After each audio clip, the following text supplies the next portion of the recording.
Ladies and gentlemen, can I please request you to be seated?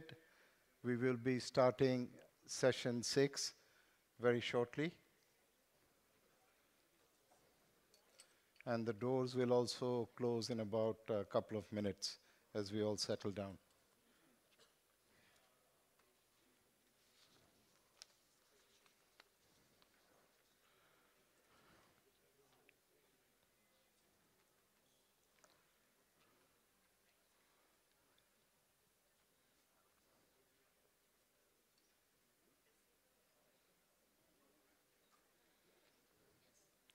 So a very good afternoon to all of you.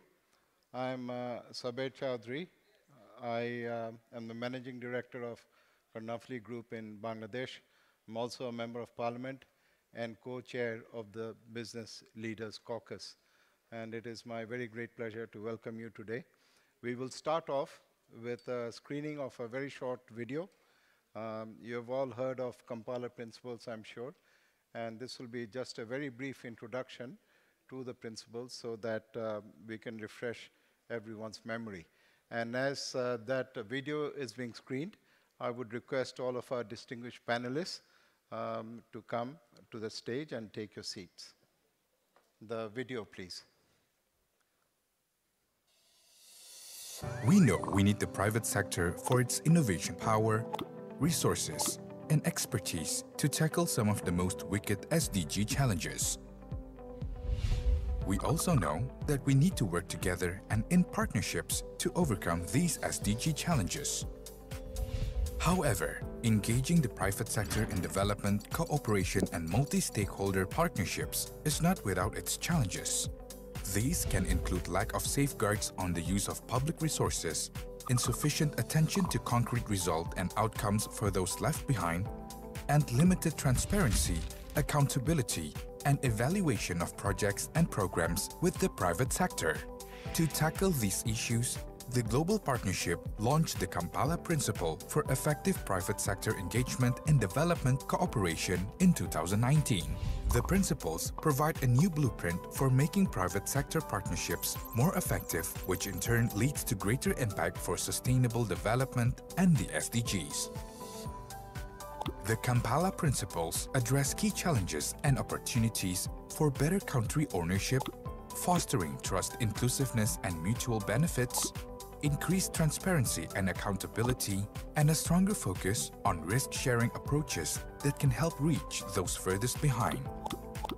With the Kampala Principles, we ensure that when we use public resources to engage with the private sector, we do so in a way that creates both economic value for businesses and social value for society. A win-win situation.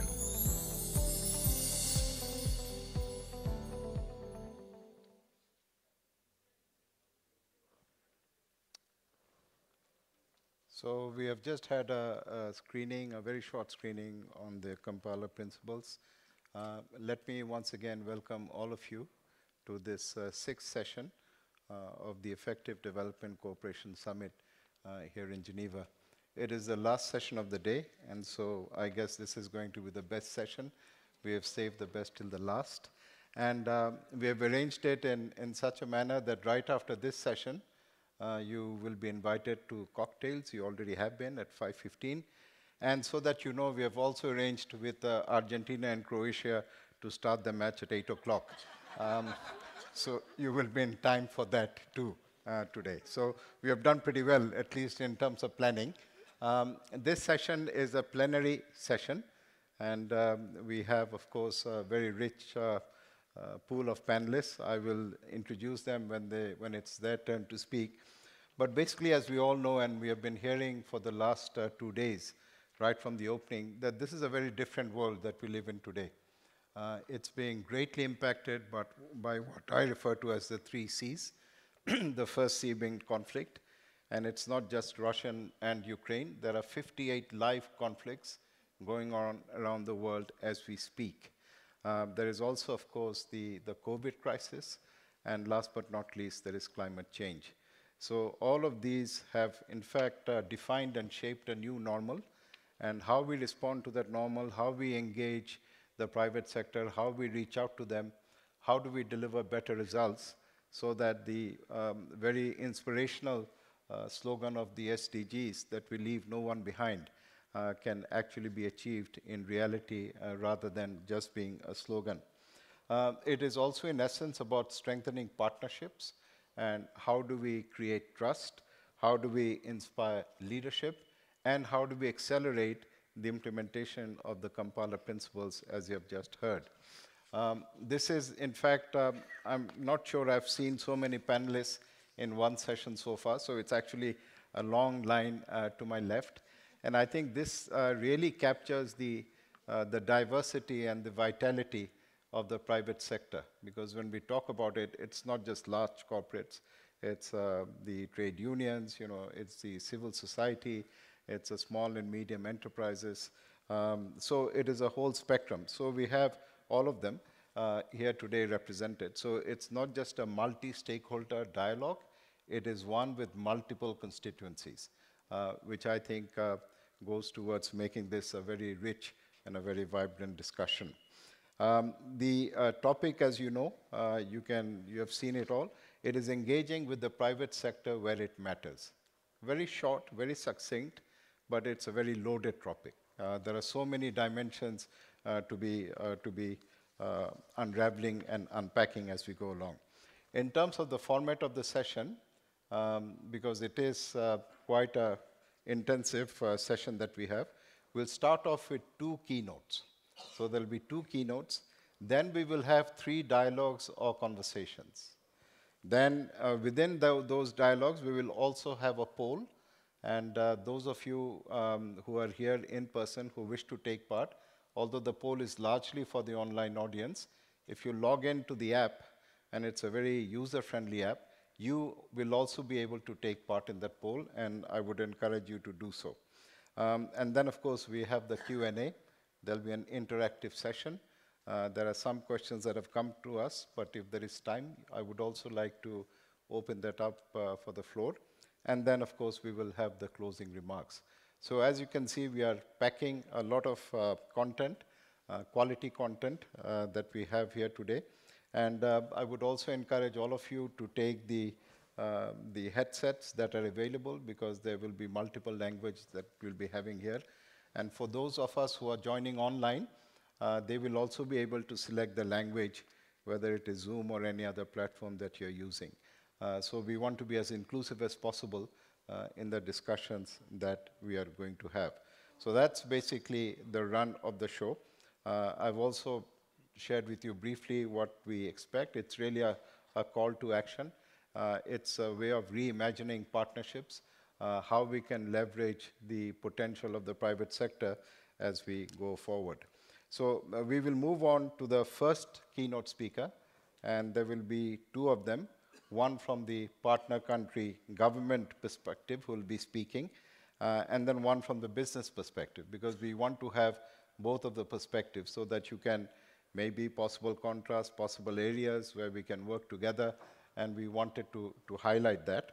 And we have Her Excellency Dr. Rania Al-Mashar, who is the Minister of International Cooperation from Egypt. She will be joining us. She already has joined us on the screen. Welcome, Your Excellency. You have been very supportive of this whole process. We have heard your deliberations already.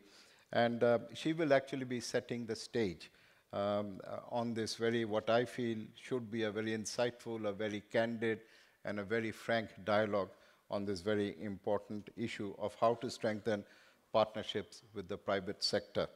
And Egypt's private sector engagement case study with the GPEDC in 2016 was really a great reference point for the challenges and opportunities from the partner country perspective. So I invite Her Excellency to share her initial thoughts with us, and then we will move on with the rest of the speakers. You have the floor, Your Excellency. Thank you very much. Good evening, everyone, esteemed colleagues, ladies and gentlemen.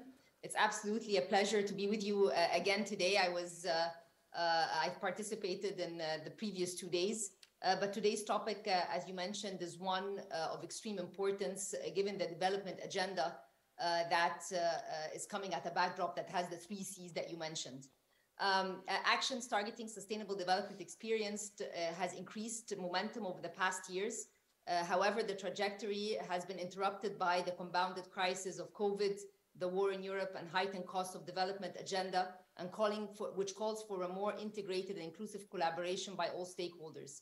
The success of international efforts to address the global increasing development challenge requires the engagement of all relevant stakeholders, capitalizing on their interests and capabilities, and maneuvering as well the limitations to be able to catalyze additional resources. In this regard, despite the primary role governments and international development community play, the current challenge requires the concerted efforts and engagement of the private sector in providing not just financial, but also technical advice to further advance the development agenda and achieve the targeted outcomes required by 2030. Just to give a few statistics, private sector has the potential to play a pivotal role in accelerating the fulfillment of the SDGs. All of us know a number, $300 trillion of assets that are managed by the private sector. Yet, despite this critical role and large potential to push forward the SDG agenda, their share of financing so far remains limited. For instance, private investments in the infrastructure of low and medium income countries only accounts between 9 to 13% of total investments in 2019. Additionally, if we take the World Bank estimates, if all MDBs together dedicate resources, they will only account for 4% of the needed finance. While if we shift 1.5% of the global private financial assets, we will be able to fill the climate finance gap. So this just puts in perspective the quantification of the importance of the private sector. Needed development finance will continue to rise over the years, and all of us know this. We've just concluded COP27 with additional estimates of why and how much the climate agenda would be needed. And there's also compounded cost of inaction.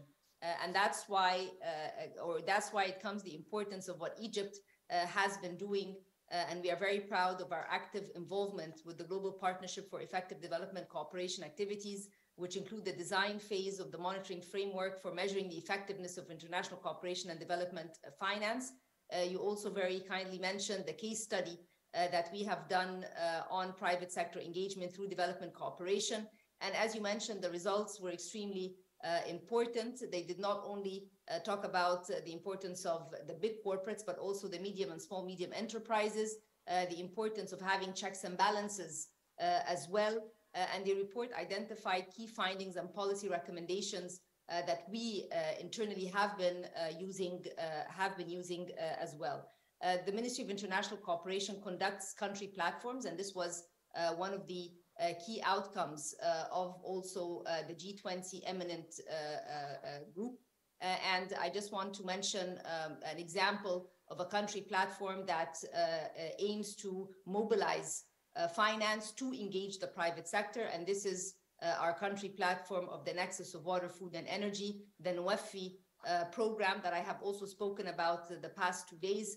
And the idea is that with energy, food and water projects very clearly identified from the government side, we've been able to mobilize concessional finance to bring in the private sector and create the de-risking required to push this forward.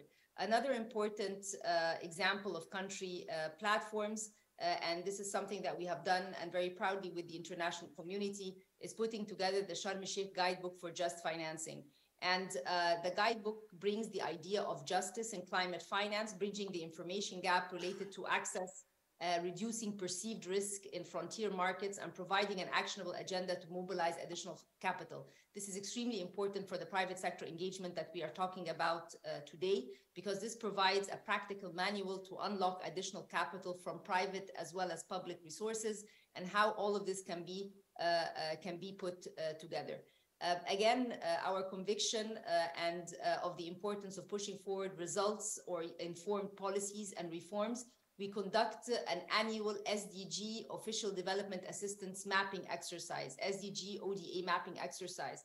And this is very, very important because it also provides information for the private sector, and it provides ideas of how to cooperate with development partners and the international community and the government to be able to fulfill the SDGs. So this is also in light of the principles of the GPDSC, where we have inclusiveness, we have country ownership, but also transparency and accountability on the different SDGs. Also promoting private sector engagement and development and mobilizing financial assets. Governments need to use innovative financing instruments to de-risk private sector investments. And this is something else that also comes out very vividly, an action plan in the guidebook to take a look at that, including also guaranteeing risk-adjusted returns on private investments, which are directed to high development impact sectors. So these are very practical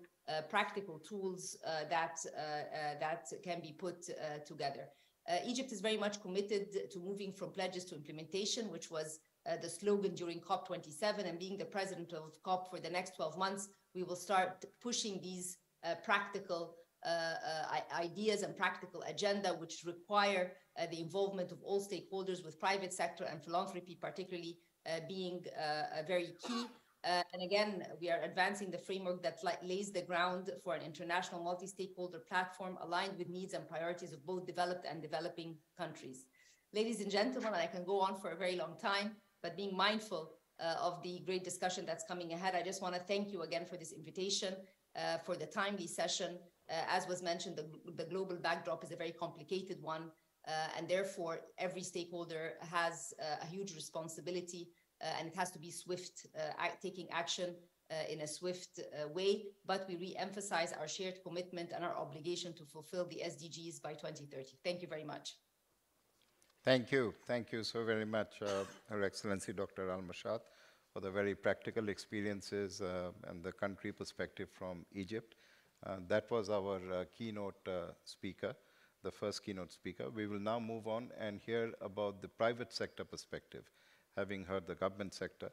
And we will hear from Ms. Petra Hyde. She's the head of sustainability at Halba. And the private sector perspective in terms of the ambition of businesses to engage as a genuine partner in development cooperation partnerships, very much in line with the Kampala principles. And so we would like to hear from you, Petra, on the challenges and the opportunities in terms of engaging with various agencies and authorities. Over to you. Thank you, Sabir. The audience, I'm honored and I'm feeling very grateful to have the opportunity to give you some insights about how cooperation between a Swiss chocolate and snack manufacturer, B2B, quite a medium-sized one, can have successful cooperation with the public sector. Before I start, to give you an example, in a nutshell, some information about our company.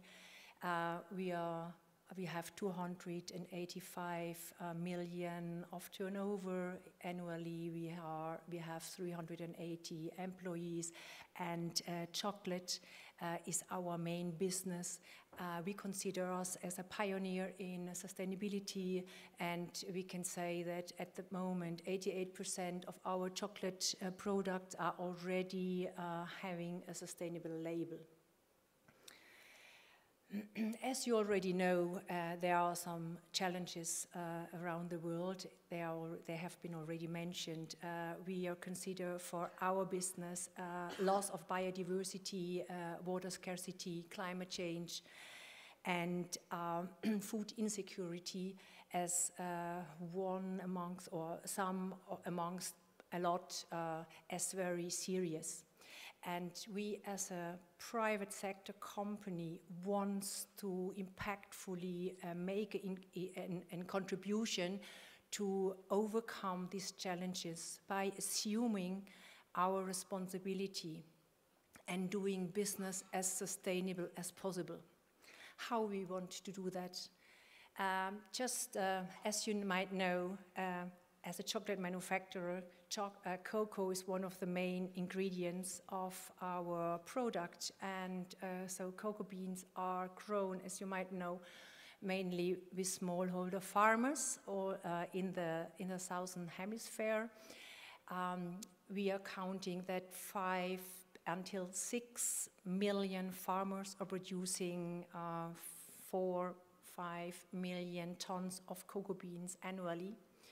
So there is a big potential for improvement. And normally cocoa is growing in a highly diversified agroforestry system in the forests. But what happens is that cocoa is more and more, so the shade tree we're cutting down is more and more growing in monoculture. And by doing that, there is a heavy depletion on soil fertility, decrease of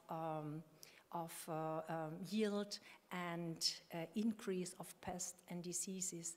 And because of these consequences, because of that, as a consequence, there is poverty, child labor, deforestation, amongst other problems we are facing. So what like a quite small company can do against that? And here comes also our engagement with the public sector.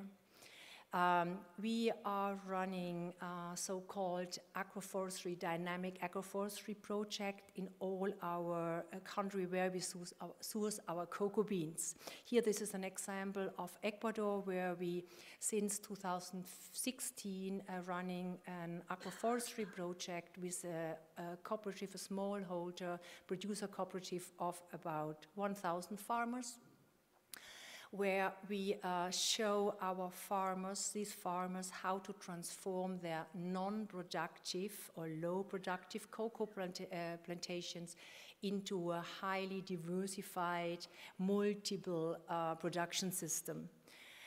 So we are doing quite intensive trainings. We are on the ground. We give them seeds and seedlings. So agroforestry means that not only cocoa is grown in these parcels, but also annual food crops like maize, cassava, beans, pumpkin, whatever farmers needs, but also fruit trees like mangoes, bananas, avocados, but also timber trees. So with this variation of and diversity of these crop systems, farmer can reduce their risks. They are less dependent, and they are more, yes, they are more, they have more income. And we are doing this. We cannot, as a private sector company, we cannot do this by our own. We have to engage public sector. So we are doing it in Ecuador with GIZ, with the German corporate agency, and through this DEVELOP project, and which is quite successful. Just some more pictures how we are doing it. So we go intensively with the farmers into their plots. Partly we cut down everything, we do not burn nothing, and then we put all the seeds and seedlings, and after a few months farmers can benefit already of a very highly diversified plantations. And when it comes to alignment on the Kampala principle and even of the SDGs objectives, we can say that yes, we are complying, we are doing quite an impact, and we are with this project quite successful. I thank you very much for this night, having the opportunity to present it to you, and yes, thanks a lot. Bye. Thank you. Thank you so very much, Petra, sharing the Halba experience in engaging with development projects around the world. So I think those two keynotes set us up very nicely for the 3 dialogues and conversations that we are going to have. And it's my pleasure to introduce the 2 panelists that we will have for the first dialogue, which is titled Challenges and Pathways to Accelerate the Transformative Power of Private Sector Enterprises. So we all know about the power, we all know about the potential of the private sector. So how do we unleash that? How do we tap into it? How do we engage with it? You know, that's really what we are going to be talking about. And of course, the lessons learned from the multilateral development banks. This is a topic which has come up again and again, especially when it comes to de-risking investment for the private sector. whether that risk be financial, whether it be political, whether it be economic, because that sometimes is a barrier. So we look at how the multilateral development banks have also responded to the challenge, what their thoughts are, how they're looking at the future. So this will form a part of the dialogue. And of course, the ever-increasing SDG financing gap. It was $2.5 trillion when the SDGs were launched in 2015. Various estimates since then suggest that it has now exceeded 4.5 trillion. And we know the priorities of various governments, especially in developing countries, to invest in public health and respond to the COVID crisis. So this is going to be, I think, a very interesting dialogue that we will have, looking at the last mile development and the importance of strengthening linkages between the micro level, which is the projects, the case studies, the toolkits, and of course the macro level of enabling strategies and policies, which is where the development financing institutions at the country level come in. So we have two questions, and first I will introduce the two panelists that we have. First, we have Victor Ogallo. He's the Deputy CEO of KEPSA from Kenya. Victor, you are joining us virtually. Can you hear us? Are we audible? Okay. And the second panelist that we have, a very welcome panelist, Ms. Elena Burganskiai, and she's the VP Corporate Support of the IFC. So I will have two questions to pose. The first question, and Victor, you can answer first, and then we'll go to Elena. For the second question, Elena, I'll come to you first, and then Victor can go second. And please also feel free to respond to anything that you have heard from Victor's response, and Victor likewise from Elena's response. So the first question is, it's about risk sharing. In deepening partnerships with the private sector through development cooperation, what role does risk sharing among key partners play? And how does this impact the ability to scale up private sector engagement? Victor, over to you. You have 2 minutes. Thank you. Thank you very much. Joining from Nairobi, Kenya. And to the great panelists, that's my fellow panelists there. I think I have a very short time, and let me try and maximize it. One is we are nearing the end of SDGs. It's in some 8 short years. And so we are in that last decade where we need to accelerate efforts. And usually from the developing world, there is the perception that much is owed to us in terms of responsibility, but I think that particular perspective has been changing over the years from when we had the MDGs, and right now we see a lot more of impact being realized when we come in together and coming from a private sector umbrella body. Our advocacy agenda normally is based on risk sharing, is based on building together. So we have what you call public-private dialogues. These are not just advocacy platforms, but these are platforms where we come in together and say who will do what. So our agenda does not just face development, does not face government alone, but if we have a list of 100 issues, we say we will do 60. Do we need partnerships to do the rest 40? So that's actually how we do our partnerships with development partners and government. And in that way, we share risk in terms of, first, we must have a common agenda that we are looking at. And we believe that doing it and then asking for support is way more encouraging than just listing your challenges and waiting to be fully supported without you having to take a role. So we have several examples of our own private sector interventions, and where we think we need support, we seek for support with various development partners. And that way we've been able to achieve a lot. We call it a 3-legged stool in terms of development delivery. what will you do as a private sector?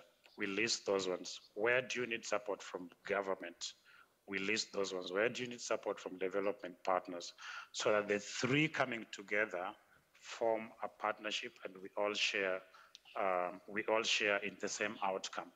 So that's how we approach development in the country. And we do a lot of projects on our own to sort of deliver on micro scales. And then we can ask for upscaling once results can be demonstrated. Thank you so much. Thank you, Victor. Elena, if we can go over to you for your perspectives. Thanks very much. Can you hear me? No, I think you need to.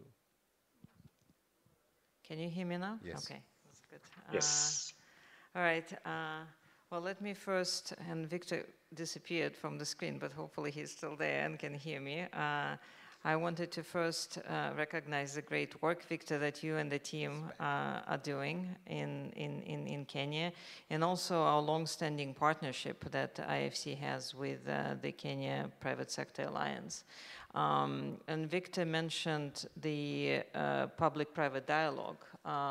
And this is a very good example, actually, of the type of work that the Alliance is doing together with partners to improve the conditions to attract more private sector in the country.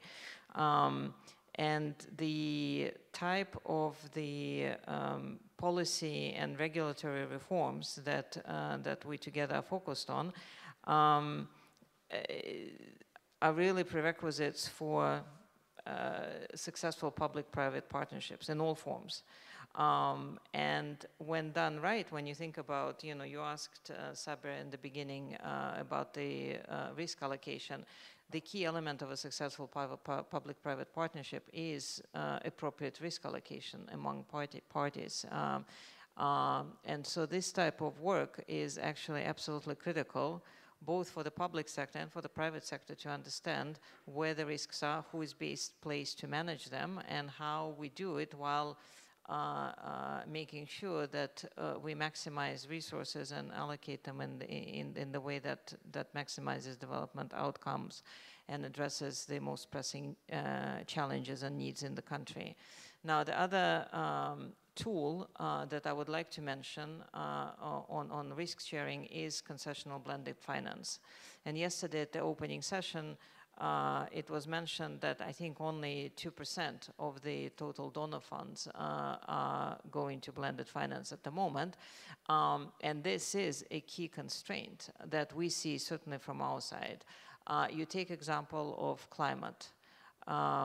We, from where we sit at the International Finance Corporation, and I'm pretty sure it's the view that's shared by other MDBs who are involved with the private sector, we cannot move the needle on climate without blended finance. You think about green hydrogen, it's $4 per kilo now. It needs to be half that to be sustainable. The only way to get there is to have some pilot projects to prove the technology, to show the way. You need to have concessionality, you need to have blended finance for that. Then for the follow-up projects, it would be less concessionality and eventually no concessionality, just like we've seen in the example of solar power, and we have very good experience in that. So in terms of, you've mentioned at the beginning call for action, my appeal to all the donors and development partners is that let's not forget blended finance. We need more of that, and in the case of climate, we also need that for middle-income countries. A very quick follow-up, Elena, to what you said. Victor talked about having a common agenda, identifying a common agenda, and then he identified three partners, of course, the private sector, the government, and the development partners. So how would you allocate risk between the three? I mean, any practical examples that you can share? I'm sure the audience would like to hear that. Well, look, it depends. Generally, when you think about setting the rules,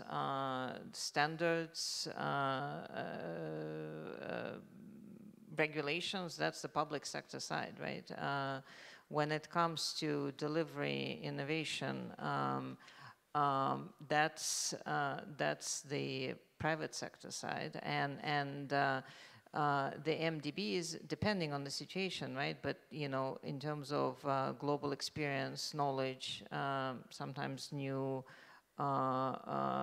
ways of doing things, that's where the multilateral institutions come into play. And when we go to your next question, I'll talk a little bit about a couple of examples that we have also working with public sector, other multilateral and bilateral development institutions, donors, and private sector to try and solve big development challenges at the country and regional level. So can we go to the next question then? Yes, please. I mean, what are some examples of this very unique power and potential that the private sector has in terms of being a partner? And do they offer new pathways, new dimensions to deliver more effectively when it comes to the Kampala principles and development cooperation as a whole? So thinking about, so yes, I think there are some good examples that we can learn from, and we've seen some new ways of doing things, and partners really working together in recent years in a way that we haven't seen before. And very much in the spirit of Kampala principles, including, leave no one behind. So one example that I wanted to talk about is vaccines in Africa, right? When the pandemic hit, it really put the spotlight on the fact that in the African continent, 99% of vaccines are imported, right? There's only 1% of vaccines that are produced in Africa. When you have a situation, and we all know what happened with the COVID pandemic, and so the question is, how do we make sure that the continent is prepared for the next pandemic? And the African Union aims to have 60% of the vaccines produced, routine vaccines produced in Africa. So it's not a small challenge. How do you do that? The Africa Centers for Disease Control identified Rwanda, Senegal, and South Africa as 3 potential hubs for local vaccine productions. Now, this cannot be done by the public sector alone. This cannot be done by the donors alone. This cannot be done by MDBs alone. It certainly cannot be done without the private sector. But the private sector alone also cannot solve this issue because there's so many complexities involved, right? Including, if you set up the production capacity in anticipation of future pandemics and to improve healthcare systems preparedness, there is a very important component of, how does, who supports that, right? And the question of offtake and procurement, supply chains, and all of that. And so there we're partnering with governments, we're partnering with some private sector producers, and we're partnering with other MDBs and donors to set up local production, to expand local production, to strengthen supply chains, and very much also to facilitate knowledge and technology transfer so that Africa is in the position to produce vaccines. And then another example, just very quickly to mention, completely different, work with refugees and forcible displaced contexts. And this is not necessarily, when you think about IFC and our traditional work, it's not necessarily kind of the most natural space. And we've done some really, really interesting work in Kenya, in Kakuma refugee host area, with multiple partners. And building on that, now just a few days back, launched a joint initiative with UNHCR to focus on developing private sector solutions for refugee and forcible displaced context. Okay. Thank you. So that's another example where It's perhaps not a typical approach, but something that, talk about transformative power of the private sector. I think that really has a huge potential. Thank you, Elena, for those excellent examples. Victor, do you want to have a very quick intervention on the role that risk sharing among key partners will play? Very briefly, please. Yes, thank you again. I'll pick up from where Elena's stopped, just by way of giving examples.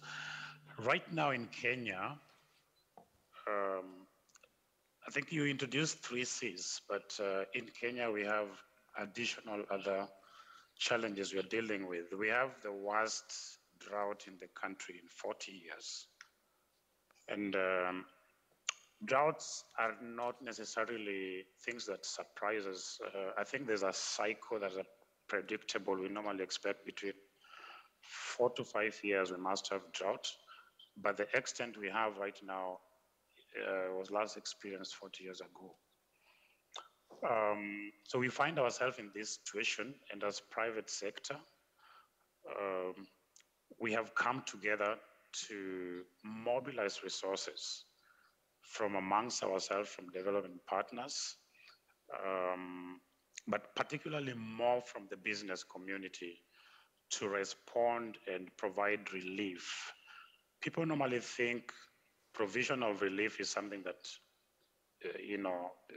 belongs to government only, and as we can sit back, because these are populations that the business community are looking for to serve.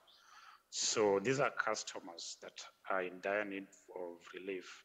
So we, through the umbrella of KEPSA, we have an initiative called Tuungane Pamoja. Tuungane Pamoja in English is let us unite together. And so within less than a month, through that initiative, we were able to get donations from the private sector worth 344 million Kenya shillings, billion rather. That would be equivalent to $30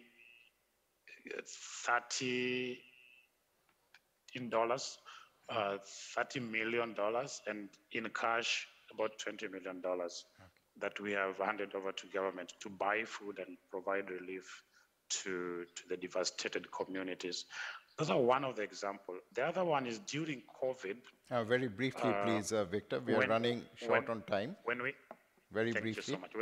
When we had restrictions, the one initiative that we came up with that really helped pregnant mothers when there were restrictions, there were no vehicles, we had what you call Wheels for Life, where expectant mothers would call a particular number if they needed help wherever they were, and then they would be reached out to be taken to the hospital. And this really, really helped so many mothers that otherwise would have, their lives were at risk.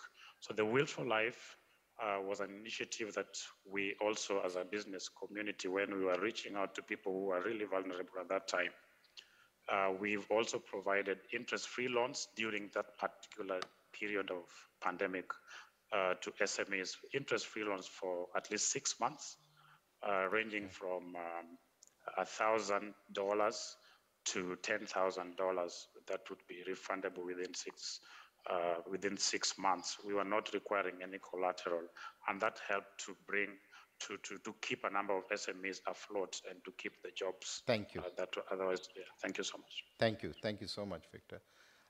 We'll now move on to the second dialogue conversation, which is perspectives on partnering with the private sector to leave no one behind. We will also be having the virtual poll that I referred to earlier. And in this segment of the conversation, we will focus essentially on past experience. While we talk about the potential of the private sector, it is a reality that it has faced challenges. There have been many roadblocks, there have been many obstacles, so we'll try and talk about that. There is the issue of alignment of interest, procedures of systems, protocols amongst development partners, civil society, and the private sector. So this is a focus that we have. So how can this private sector engagement flourish in very challenging context and circumstances in countries and regions, and which actually act as bottlenecks in our aspiration to leave no one behind. So I will be requesting 3 of our panelists to say a few words on them. But first, let me also remind you about the poll that we talked about. So it is a live poll question for the virtual audience and anyone here who is logged into the app. And the question is, what are the key challenges that hinder private sector engagement in the most difficult contexts and regions? So the key challenges that hinder private sector engagement in the most difficult contexts and regions. So that is the poll. It's being conducted online, but please log on to your app and try and give your answers to that. So we will move on.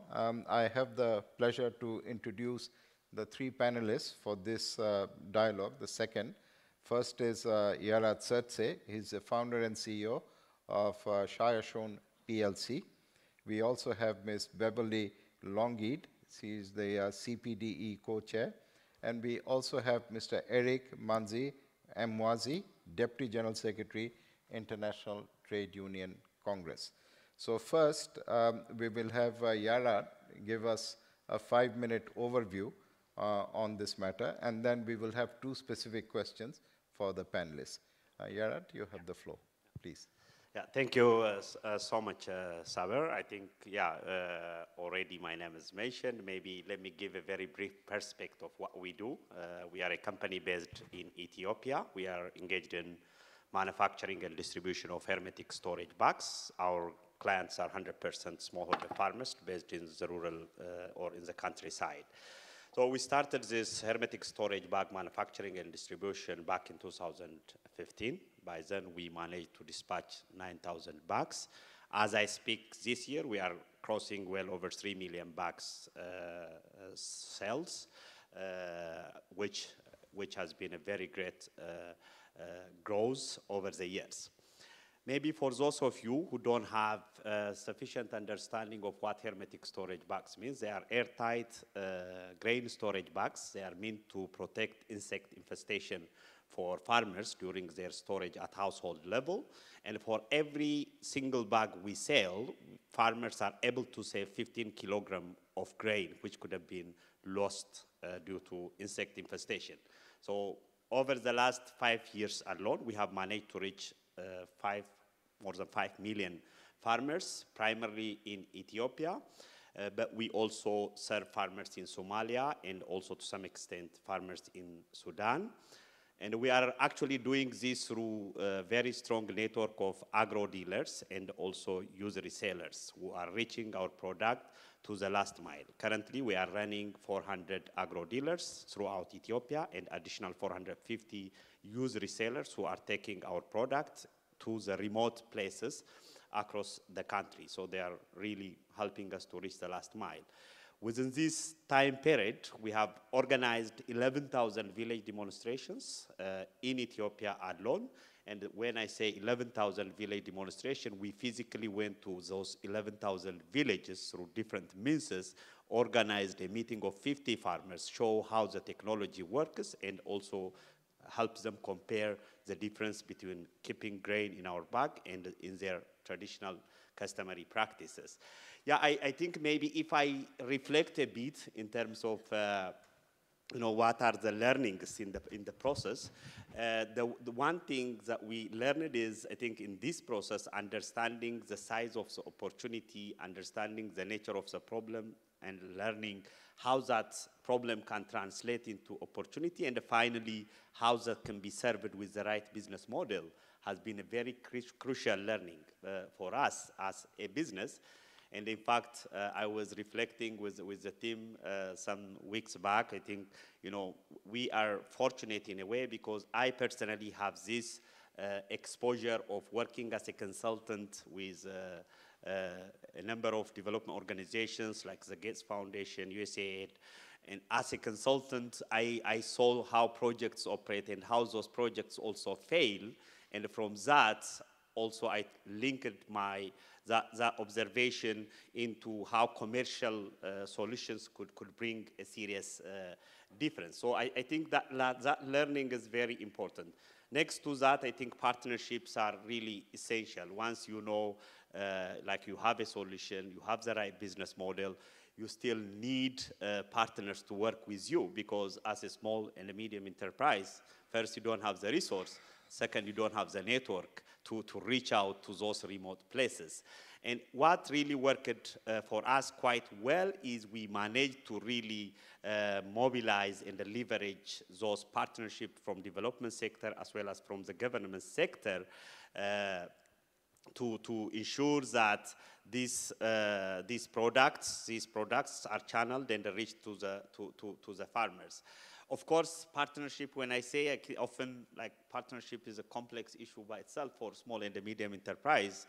Speaking the language of those NGOs and also tolerating the bureaucracy and the slow process of the government is very difficult and also cumbersome for a small enterprise in the context of Africa. So by the time the government responds to your question, the opportunities are gone. By the time you learn the complex jargons of NGOs like theory of change, result framework, and all those things, I think you have lost your business focus. So I think this is really crucial from the perspective of the private sector. Last but not least, it's also leading the process. Often I see a tendency of development organization trying to work with the private sector rather than trying to work through the private sector. So these are really very important. The private sector, once having the right commitment and understanding the commercial viability and the right business model to serve communities in the last or in the rural context, I think they should lead the initiative. I'm almost done, Saber. So I think in the process, it's really important that whatever programs intervention, commercial solutions should be led by the private sector itself. Thank you so much. Thank you very much. And you know, what you say is also something that we've been hearing here in various sessions. It's not enough for funds to be available, you must be able to access it. And this is where processes, systems, protocols are so very important. Thank you for sharing that. Now I go to our two panelists, first to Beverly and then to Eric. And the question I have for you is that we know from the evidence that partnering with the private sector can be particularly challenging, especially in hard-to-reach communities. You know, we have this idea of leaving no one behind. So we have to focus on hard-to-reach communities. So in your experience, what are the key impediments for private sector engagement in these contexts? So Beverly, if you could start off, and then we'll move to Eric. Okay. Thank you, Saber, for that question. Actually, that's a question that's very sensitive and actually challenging, as you said, coming from the indigenous peoples group, wherein the issue of resources is often a point of contradiction with private sector.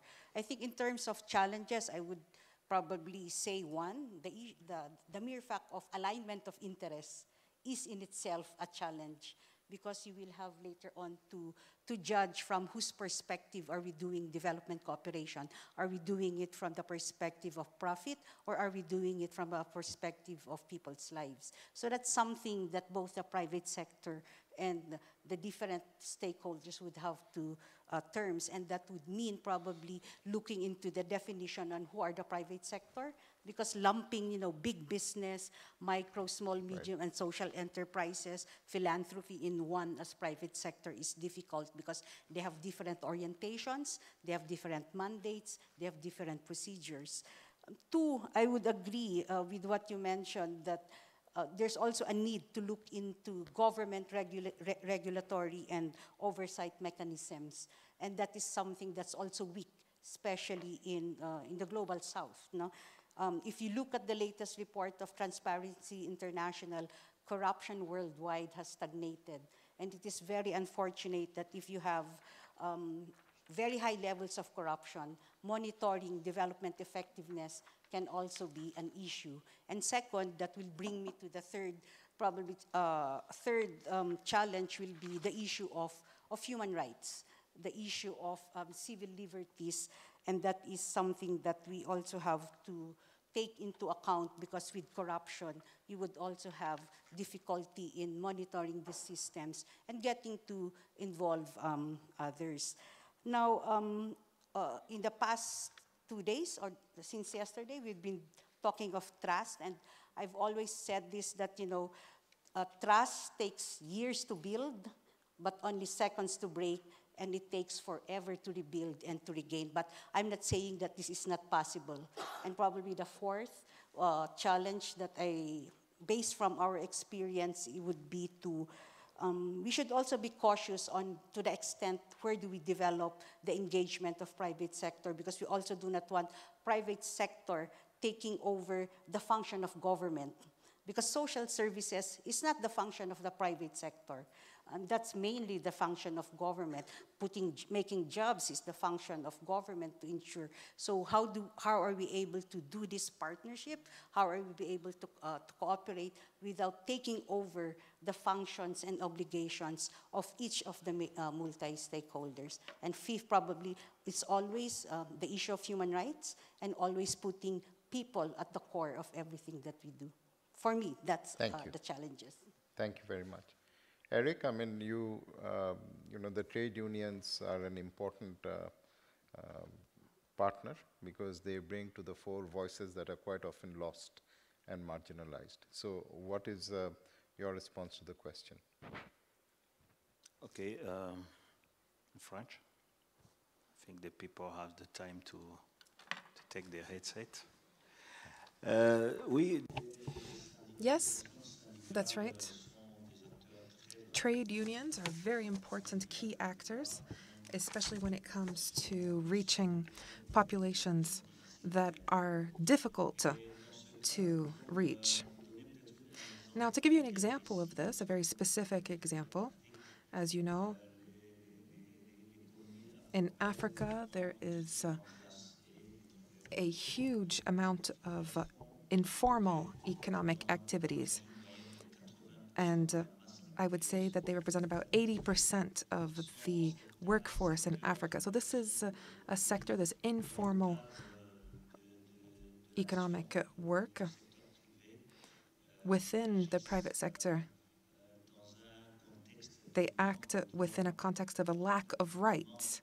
There's a lack of rights in the informal sector. In most legislations, the informal economy is not governed by labor legislation. That is why we would like to say that trade unions are actors that do not want to leave anybody behind. And so therefore we would like to be there to uphold and guarantee labor rights and human rights. Now, to give you an example that illustrates this, I could tell you about the example of my country, Rwanda, and in many different countries in Eastern Africa or even in Western Africa, where you have the taxi motorcycles that are the biggest service providers for transport in the country. Now, these motorcyclists were workers that for a very long time were exploited by people that were owners of the motorcycles. When trade unions decided to start to try to unionize certain workers, they were trying to guarantee certain labor rights in terms of, for example, the hours at work, safety of these people in the workplace, and they started unionization activities. And this allowed them to make sure that they had certain labor rights and also have a transition in the workplace. So these are now economic actors that are working in the private sector and that are the owners themselves of the motorcycles. And today, they are unionized through different social corporations, and we can see that their income has increased. So there is a way, through partnership and through the work that trade unions do, to be able to help the private sector to work all the while upholding people's labor rights and human rights. Thank you. Thank you very much, Eric. And I'll come back to you again now for the second question, which is how to achieve alignment between development and business outcomes. Development on the one side, business outcome on the other. But before that, let me share with you the results of the poll that we have had. And if you remember, just refresh your memories, question was, what are the key challenges that hinder private sector engagement in the most difficult context and regions? So there were a number of questions or possible answers, and the audience was invited to pick from that. So top answer was knowledge on accessing key partners. Knowledge on accessing key partners. So this was 45%. So almost 50% of those who took part in the poll identified this. Then number 2 was a tie, 18%, for commercial and impact alignment, which relates to some of the discussions that we have been having. And the other is insufficient financing volumes. That's also 18%. So we have 2 that have tied for second, but the first one, overwhelmingly, is knowledge on accessing key partners. So Eric, to that question about alignment between development and business outcomes, and after that, I'll go to you, Beverly, if you also want to comment on the polls, a very quick comment as well as the question. Eric, please. As trade unions, we believe that trade unions play a key role in aligning businesses and for setting priorities.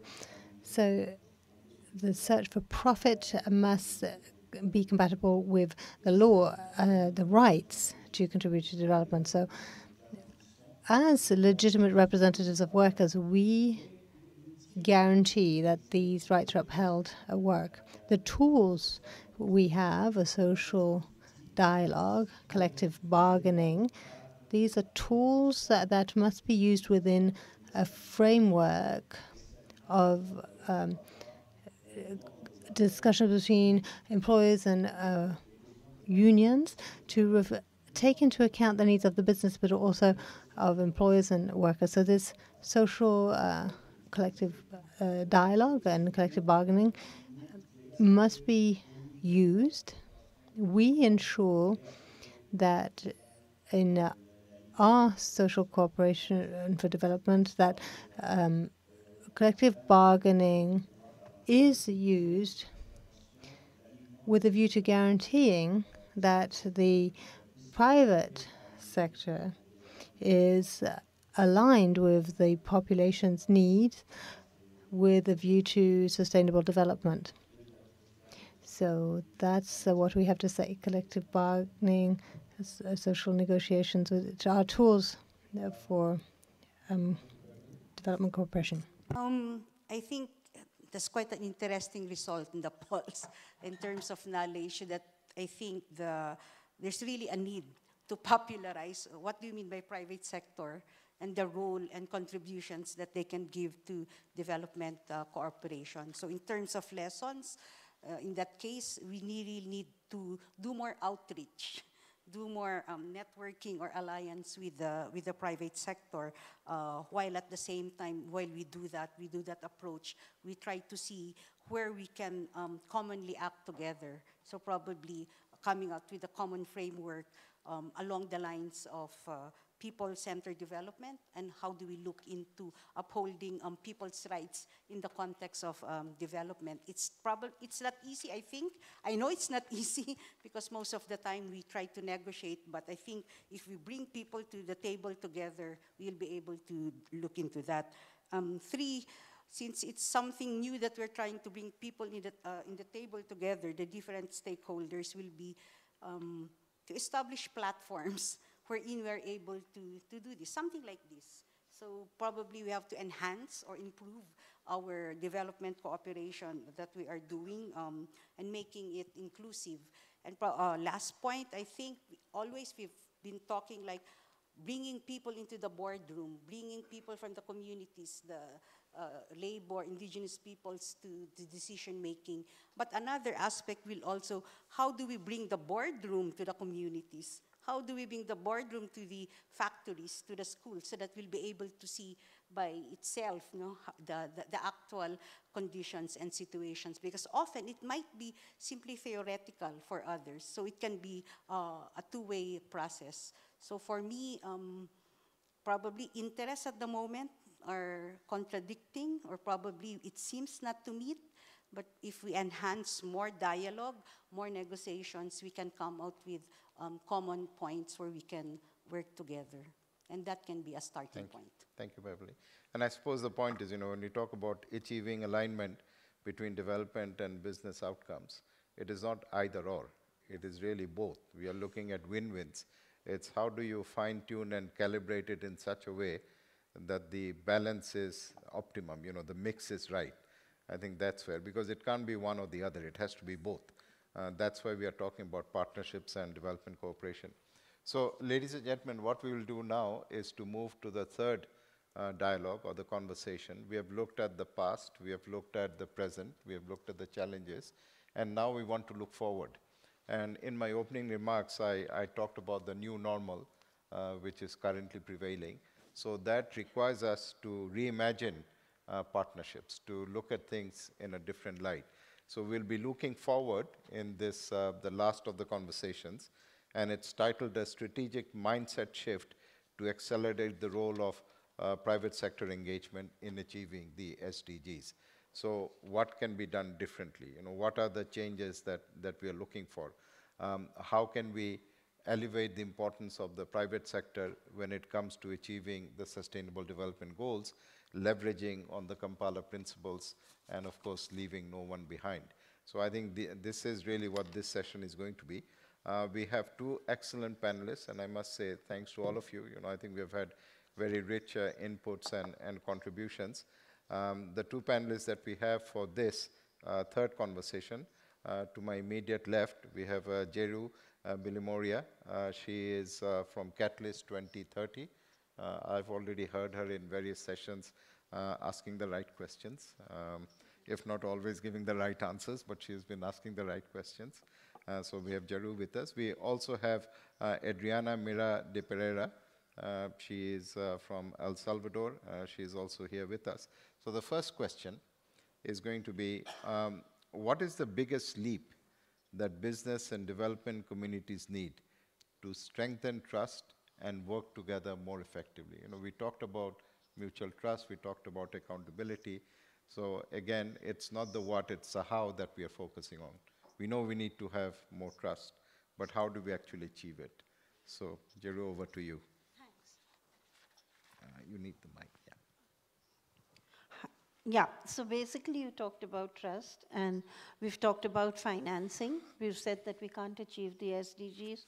To achieve them, we need 4.3 trillion. And whatever, there are larger amounts floating. My answer to the how is get the money, trust each other, and then you can achieve the action. So one way to do it is there's voluntary action, and the other way to do it is policy. So I'll first focus on policy. I think in policy, what we have found works is if there is some sort of resolution. So what could be done is getting governments thinking out of the box to say between 2 to 5% has to be put forward by all corporates for ESG. Add that up, you'll get the 4.3 trillion. That would be enough to be able to achieve the SDGs and to reach the last mile. To do that, we can create the structures which are necessary to work, like Beverly and others have said, collaboratively to be able to make that happen. How do you make it happen? Taking the first step, the Catalyst Network has already come up using Kampala principles with a Catalyst Business Commitment. We are going to be launching the Catalyst Business Commitment in Davos with one of the large global companies, SAP. And with that, what we've done is we've said, okay, you can start very low with your basics of what you have and then move right forward towards having a scorecard where you can reach platinum. And we have toolkits, we have everything which can make that happen. So very simply, if we start both with voluntary And then from the other section, advocating for policy, together we can leverage the financing and the collaborative will to make the change we wish to see happen. So that's it. In the minute you told me. Thank you. Thank you. Within 2 minutes, spot on. And that, of course, increases trust on the panelists as we go forward. Okay, over to you, Adriana. The same question, mindset change. How do we make this leap? Thank you. I will switch to Spanish so I can express myself better. So thank you so much for using the headphones. Yo estoy totalmente... I entirely agree with what Giroux just said. And what strikes me is what we were talking about earlier on about the very nature of the private sector and the nature of the public or government sector. So could think we can say that generally the objective of businesses is to generate a return. In El Salvador, in Latin America, businesses generally have a view to expand. When they expand to Europe or other continents like Asia, always want to develop their cooperation and their social corporate responsibility, taking the responsibilities that they have towards governments and civil society. So I think it's very important to give them strategic projects based on transparency for technology, knowledge, digital innovation. In El Salvador, we're working on our 2020-2030 digital agenda, which has various aspects of reorganizing certain processes and ensuring interconnectivity, the Internet of Things.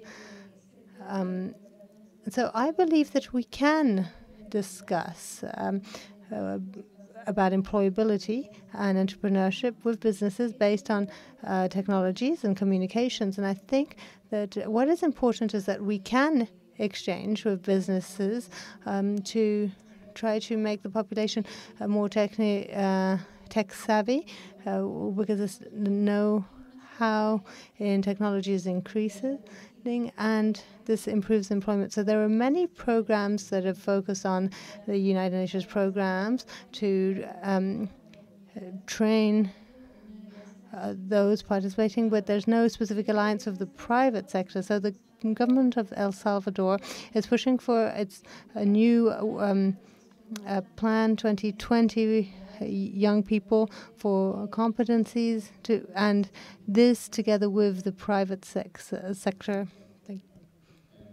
Of course, is the Vice Minister of Foreign Affairs for El Salvador.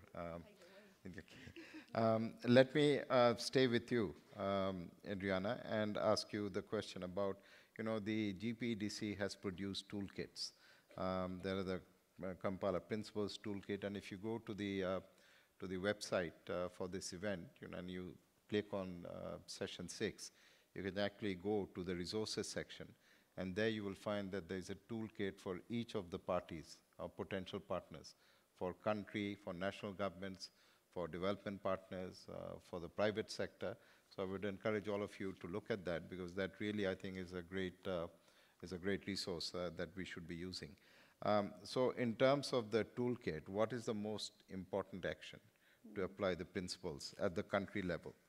So if you can share examples from El Salvador, please. Sí, gracias. Bueno, yo creo que de los principios.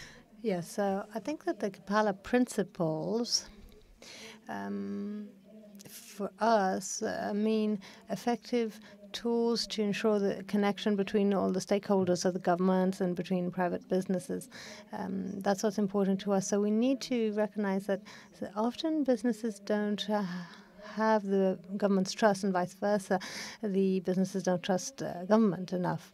And so I believe that the United Nations system's role in this regard is to be an actor that can link up governments and businesses. This could be very useful, and we could also design specific projects to involve and link up governments and private businesses. I mentioned yesterday also at one of the sessions that it's very important for multilateral organizations and the UN to support us in cooperation, as they're already doing, bearing in mind our current existing government plans, because often we are trying to integrate cooperation into our work as greatly needed, but we need to understand the needs in the field. So it's very important to ensure there's a nexus between the United Nations system and, as we mentioned earlier on, to have sources of funds for specific projects as South-South or triangular cooperation to lead to effective cooperation from the beginning of projects between businesses and the government. Thank you very much. Hiru, specifically, how do we change behaviors and mindsets? You know, this is always a challenge. We saw during COVID how trying to message, how trying to get people to take up the COVID protocols was so very difficult. So how can we challenge existing mindsets? How can we change behaviors to facilitate the trust that we are talking about? So, to me, I think we need to start with ourselves. So I think the first thing we need to do is get businesses to start taking responsibility for themselves, which is why we launched the commitment, so that we are able to do it.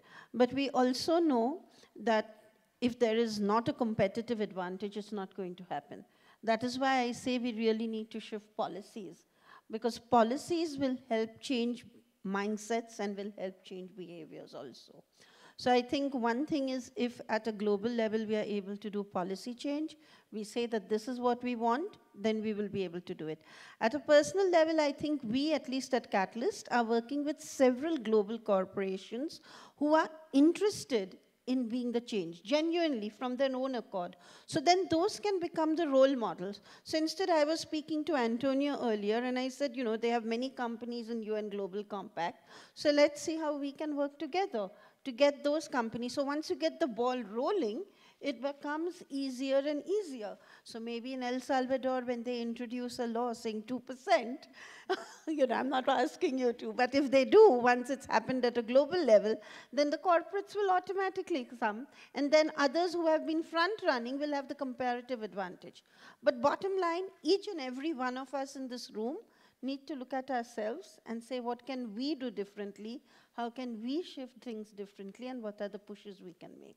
So I think it starts with ourselves. Thank you. I'm going to go off script and just ask Elena and Yared, who are here. You know, when we talk about strengthening trust, we are implicitly saying there is deficit of trust. I'm not using the term mistrust or distrust, but the trust is not at the level it should be. Why is that? Why isn't trust where it should be? Because we would all assume that this is something that happens naturally. It's all for a good cause. We all signed up for the Sustainable Development Goals. The political will, I presume, was there because heads of government signed it. So I know it's putting you on the spot a little, but where do you think the trust should be there but isn't? Yeah, no. Yeah, we can hear you. So, well, I think I agree with you. In fact, the level of trust is not there to the level it is needed. But I think trust is a function of continuous engagement in the dialogue. What I see is, do we have a serious, candid dialogue among the private, between the public and the private sector? Not really at higher level, not only at higher level like this, but at local level, at grassroots level, at country level. I think that's really a critical issue.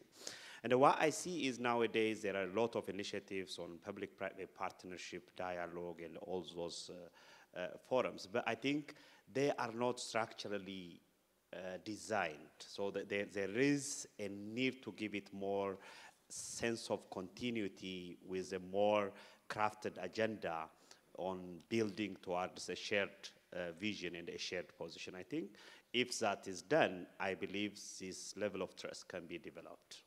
Thank you. Elena, you had a couple of minutes to think about it. So, I don't have much to add. I think continuous engagement and dialogue is absolutely critical. And I think the reason or the purpose of the continuous engagement and dialogue is to actually understand each other.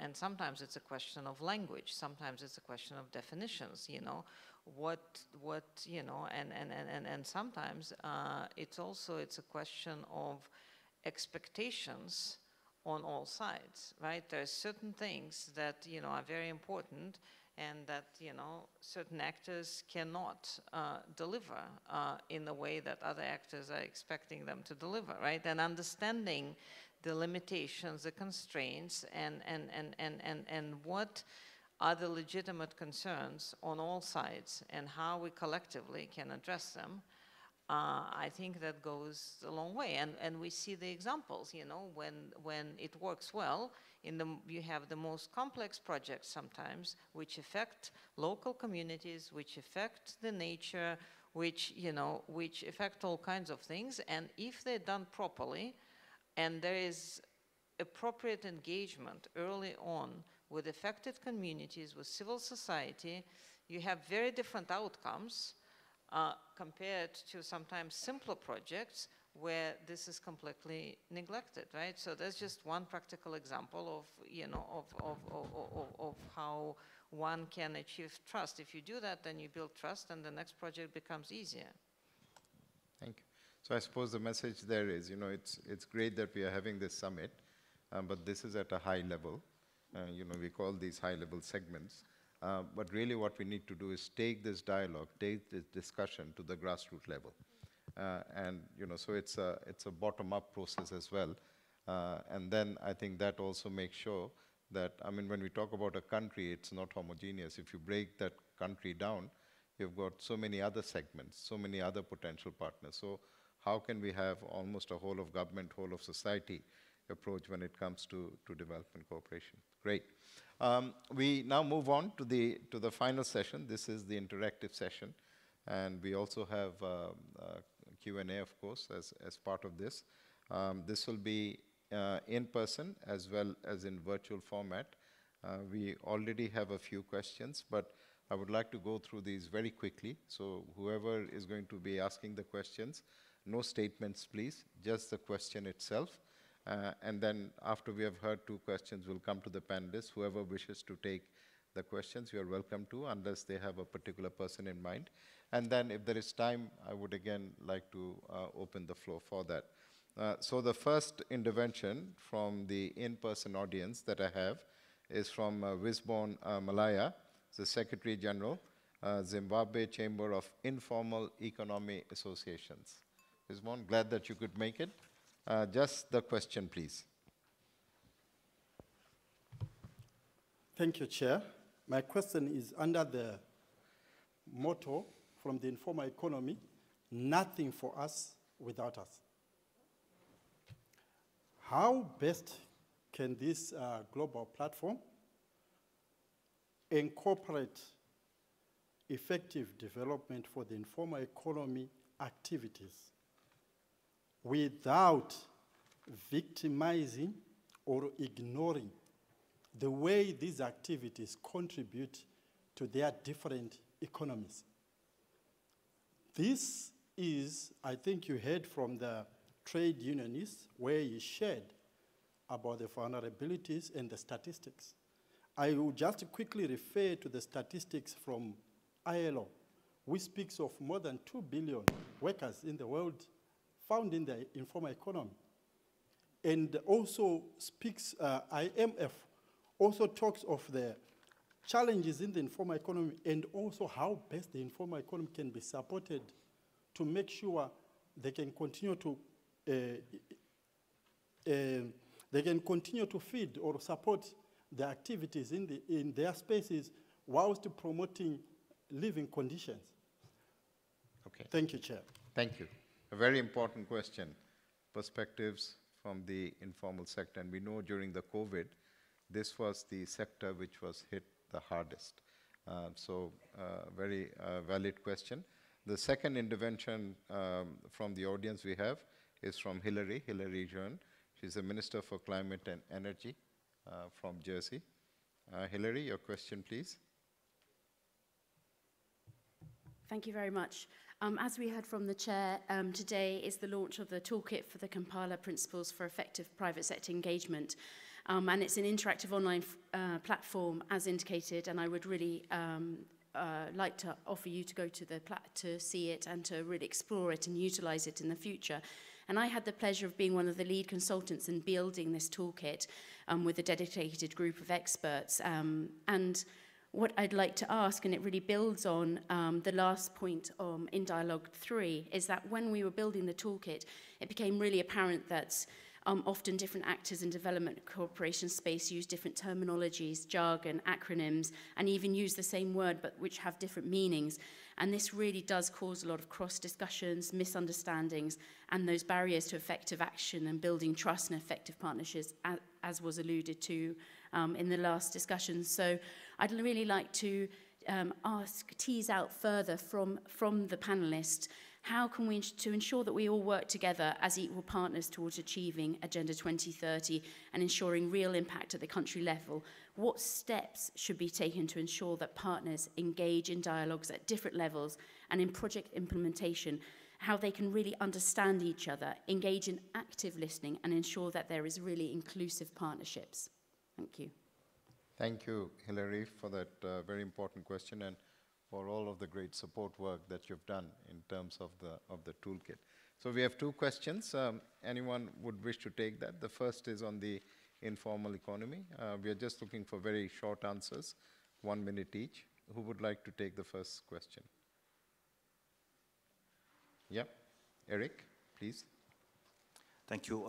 Yes, I can respond to my brother from Zimbabwe, I think. I think you are right. The role played by the informal economy is very big, and I think also the contribution to our economy, especially in Africa, is very, very important. That's why I think even in our side as a trade union movement, we are working together with the informal economy association, informal economy cooperatives, etc., in terms of to help them, in terms of to avoid any zone without the right, to respect the right of the people. Because we have the people there work without any respect of their right. We need to protect them. But another side, we can't continue to promote the such way of work. That's why even you mentioned the International Labour Organization, even with the International Labour Organization, some employers' organization, we are working in tripartite manner to see how to transit the informal to formal economy, but step by step. I think it's the work we have done actually with the International Labour Organization. I think that I can respond to my brother. Thank you, Chair. Okay, thank you. Beverly, would you like to take the second question from Hilary that she talked about, a continuous engagement process, about the toolkit, importance of the Kampala principles, and not just coming together as a concept, but following it at each step of the way? In fact, as far as the CSO Partnership for Development Effectiveness, we have also engaged in various efforts to build knowledge on how to deal with private sector. So I would like to invite everybody that at 5:15, before going for cocktails, please join us in the launching of our synthesis report on social enterprises as partners in development cooperation. So this will be in Beijing Room. So we would like to share with you some of the experiences that we have working with private sector. Like we have case studies, actual case studies working together in Argentina, wherein we have working with cooperatives and private sector to address the issue of homelessness and at the same time providing decent jobs. How do we bring in the youth, the LGBTQI and women into the conversation, like in Palestine, in conflict areas? Or how do we address the issue of enabling environment or shrinking space, like in the Philippines, wherein human rights defenders are prevented to engage fully with government and private sector because either they are criminalized or tagged as terrorists. So these are concrete examples. I would like you to join that and probably get a copy of the report so that you can give something more substance, something more concrete on how to implement Kampala principles together while working on building trust. Yeah, so I would also like to just echo what Hillary mentioned. I think it's an excellent resource. Please explore it. Please see how you can best come up with solutions. I think these are excellent guidelines, and it's a great resource that's been put together. A lot of time and energy has been spent on it, so please have a look at it. We also have some backup virtual questions, and I know Victor has raised his hand. So Victor, there's also a question for you. It says, Victor's point 3, three-point model seems ideal. You know, we talked about the 3 partners. But while it includes the key stakeholders of public, private sector, and development partners, it tends to exclude civil societies. Would you consider the civil societies as key stakeholders, especially in enhancing transparency and accountability, and more direct campaigns for the SDGs? Or how else can private sector be engaged in a win-win situation across the board? So Victor, would you like to respond very briefly to that? It's an online Absolutely. question. Yes. When I mentioned the private sector, that is basically, I mean the umbrella of the non-state actors. I was talking in reference to how we do our advocacy as KEPSA, but in the place of KEPSA, you could replace it with the civil society, any umbrella body for the civil society, but it's generally non-state actors, the state itself, and the development partners coming together on a 3-legged stool for action. The most important thing is don't have a begging bowl. You must identify what you're going to contribute, even if it's through projects.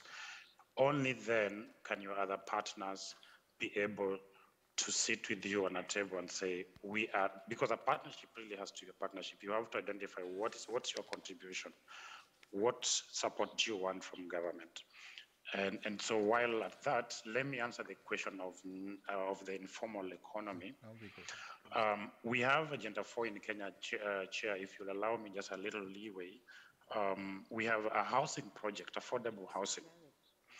And much of the input towards affordable housing in Kenya, we were importing those things. So what did we do? We looked at our informal economy, particularly the Juakali, for those who understand the lingo. We were looking at the smiths, those who are doing the door hinges, the doors, the windows, but needed a bit of standardization. And so we grouped them together into a cooperative, a group of informal smiths that were not even organized, to be able to play a role in the government's project of building affordable housing.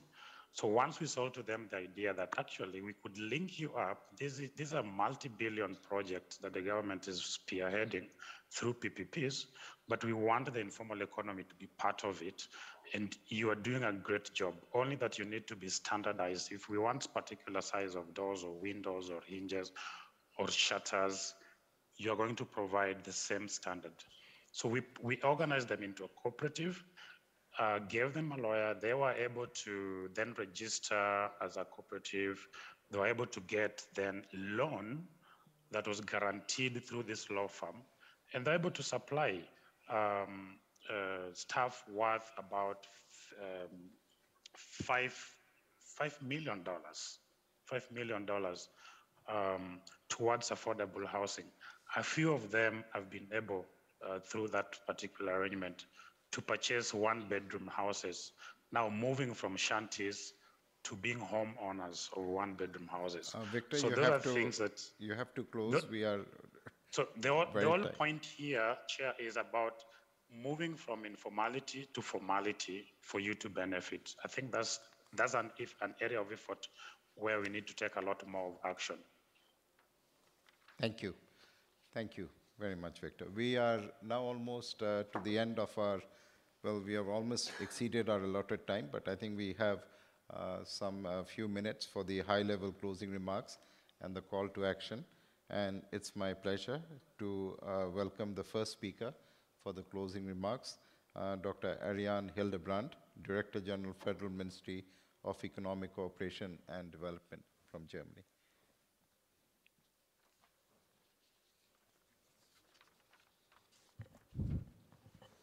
So, thank you, distinguished guests, ladies and gentlemen. It's a pleasure to be here tonight. And I'm honored to conclude the session on private sector engagement, since this topic has been at the heart of German engagement with the GPEDC during the past years. We don't have a lot of time left, so I will try to be brief. Let's see. The highly valuable discussions and contributions we have just heard show how important it is to involve the private sector in development cooperation. This whole journey started out in 2016 with a high-level meeting in Nairobi. The discussion resulted in the GPEDC's mandate to unleash the potential of development cooperation to foster inclusive private investment. Germany strongly supported GPEDC's common objectives from the beginning of its co-chairmanship in 2016 by taking over a leadership role in engaging the private sector. Setting up an inclusive multi-stakeholder process facilitated by the Working Group on Private Sector Engagement, PSE, and the GPEDC Business Leader Caucus as a sounding board was a successful approach, as it turned out. At the beginning, we started with a review of over 900 projects to examine the driving factors and obstacles for effective private sector involvement. The findings were the need to improve country ownership, the focus on sustainable development results, more inclusive partnerships, strengthening of transparency and accountability, plus managing of risks for all partners. These findings determined the path to be taken during the next work program. Carrying out this program, Germany had the honor to contribute to studies, workshops, networking activities, and other contributions. The GPEDC collected a lot of knowledge and experience through this multi-stakeholder process with the participation of the private sector, partner countries, development partners, civil society, and trade unions. In Kampala in spring 2019, this knowledge was turned into the basic guidelines, the widely appreciated and often mentioned Kampala principles on the effective private sector engagement in development cooperation that were endorsed in New York in July 2019. I don't have to go into the principles, they have been introduced in the beginning. Let me say that today there is still much to be done to unpack the Kampala principles and to incorporate them as a guiding principle for effective cooperation in and with the private sector at the country level. So therefore, I encourage all stakeholders to do so, including ourselves. As a follow-up, Germany has supported the development of a Kampala principle guidance note, as well as the toolkit that has been mentioned frequently before. These are interactive documents. They translate the principles into concrete action for different stakeholders. They also include best practices from companies, and we've heard a few best practices today. Actually, I was going to contribute an example as well, but it would have been very similar to the project that Petra Heid and Swiss Chocolate introduced to us, because it's what would have been a GIZ public-private partnership program. So instead, since Elena Boganskaya was mentioning the importance of blended finance, let me just mention one other example, the Fair Trade Access Fund. This is a structural impact fund that has been or is being funded and financed by Germany through our KfW Development Bank and other public and private donors. And by this fund, so far 425,000 farmers and medium and small enterprises have been reached, and 800,000 hectares are under sustainable management. So it shows that this kind of project and partnership has a tremendous potential, must be looked into in future more under the perspective of the Kampala principles. So Anyhow, I'm pleased to see that the GPEDC Steering Committee decided to develop an assessment methodology to monitor the implementation of the Kampala principles as a part of the GPEDC flagship monitoring exercise next year. And I encourage all partner countries to include it in their monitoring activity and wish all participating countries every success for this effort. I also encourage every stakeholder to use the Kampala principles, guidance note, and the toolkit. Finally, I would like to take this opportunity to thank the members of the working group, the Business Leaders Caucus, and the Joint Support Team for the excellent cooperation in shaping the transformation process to foster joint efforts in achieving the SDGs. And thank you for attending our session today. Thank you for your attention. Thank you so very much. And we must say how deeply appreciative we are of the support from the German government, the Kampala principles, the toolkit, and all of the follow-up action. So we have heard from the development partner perspective. Now we'll have the closing remarks from the business perspective. And we have Antonio Halte. He is the UNGC, the General Compact for Switzerland and Liechtenstein. Brief closing remarks, please, Antonio.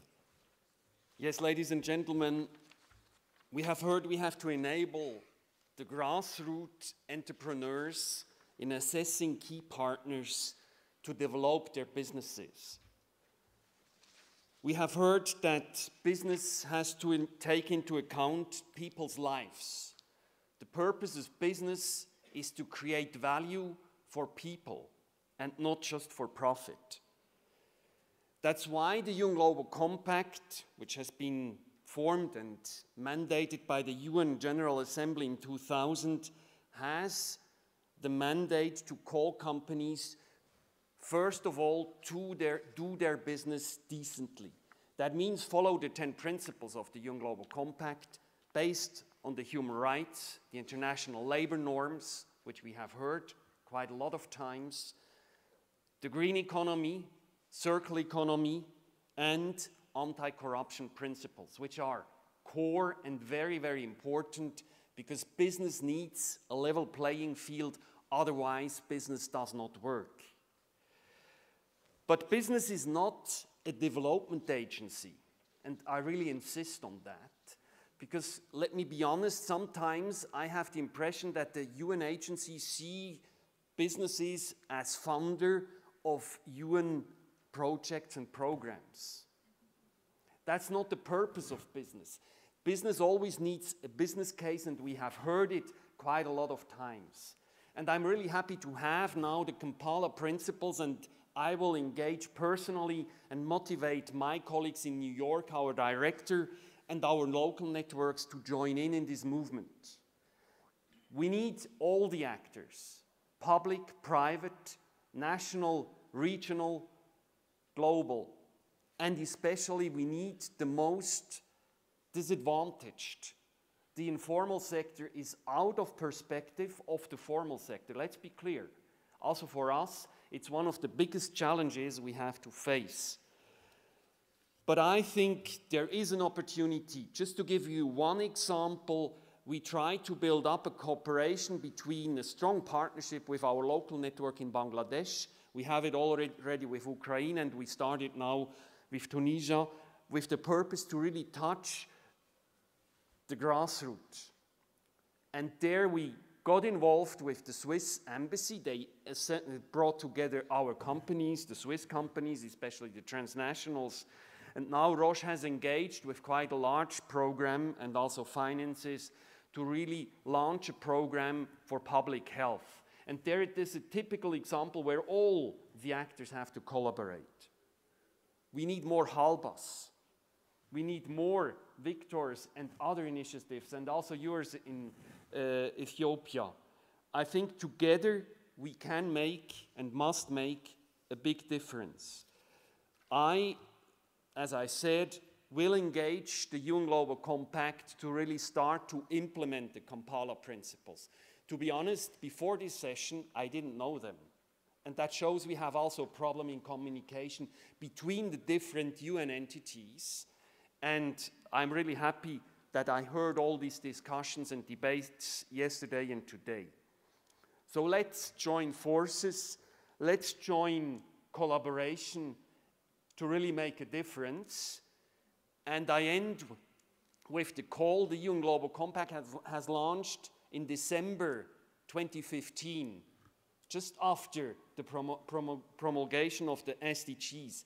Let's make global goals local business, because the business is the value creator of this planet. We wouldn't be sitting here and we wouldn't have a reception afterwards without the income of the Swiss Confederation, which comes mainly from taxes paid through the private sector.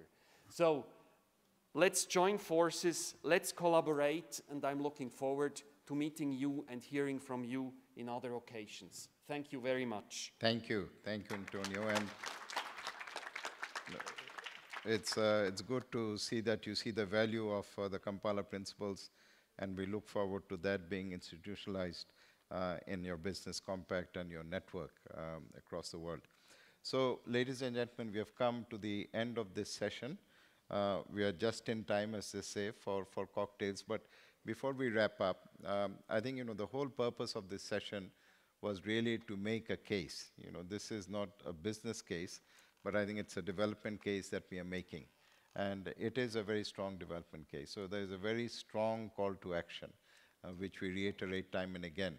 And how we can use the Kampala principles in that regard is going to be absolutely fundamental. So although the session ends, I'm sure the conversation will continue. And we also have the online platform that enables you to do so. I hope that this whole agenda on partnering, and partnering is not just about bringing money to the table. It's partnering in an overall context, partnering and fusion of different cultures, different systems, different protocols, blending them together, and coming up with something that adds more value as we bring each component onto the table. We have to be quick, we have to be nimble, we have to be flexible in the way we do things. The global situation is evolving. We are not sure where we will be this time next year. So, we need to act accordingly. And I think the private sector brings that element also into this whole partnership. So, partnerships, reimagining them, and putting them to work. Let me thank the people who you don't see behind the scenes. I'm very glad that Uta is here. She was with us in the early days when we got this going. Uta, if you just please stand up. I must acknowledge the great work that you have done in supporting this partnership. I must also mention my fellow co-chair, Janet Longmore. We worked as partners for well over a year now, a year and a half. Due to a family emergency, she cannot be here. We wish her well. Also Jane, who has been supporting us, Jane Jameson. Last but not least, I see that Therese is there, and we also have the joint support team, Thomas and Sebastian, and everyone who has worked behind the scenes. So this really has been partnership at a different dimension. And we have seen firsthand how this partnership has contributed not just to this event, but to the whole concept of engaging with the private sector. So, as I promised, just in time, as the Japanese say, the cocktails are a minute or so away, walking time from here. And after that, we've also choreographed the Argentina-Croatia match for you at 8 o'clock. So enjoy the evening and the rest of this great conference. Thank you so much. Have a great day. And a round of applause.